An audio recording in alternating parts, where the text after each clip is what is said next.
नमस्कार. आज आठवड्याच्या पहिल्या कामकाजाच्या दिवशी सकाळी शेअर मार्केट सुरू झाल्यावर तेजी होती. दुपारी 12 पर्यंत तेजी टिकून होती. त्यानंतर मात्र मार्केटमध्ये चढउतार झालेले आहेत.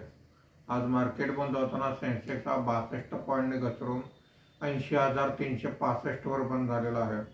निफ्टी हा 20 पॉईंटने घसरून 24,635 वर बंद झालेला आहे. आजच्या कामकाजामध्ये BSE oil and gas index 1.96%, BSE energy index 1.10% वर आहेत.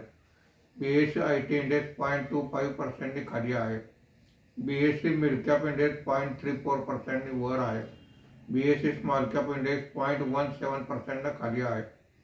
आजच्या कामकाजामध्ये निफ्टीमध्ये वाढलेले मुख्य शेअर पुढीलप्रमाणे: इंडसइंड बँक 1.49%, विप्रो 1.65%, इटर्नल 1.20% अशी वाढ आहे.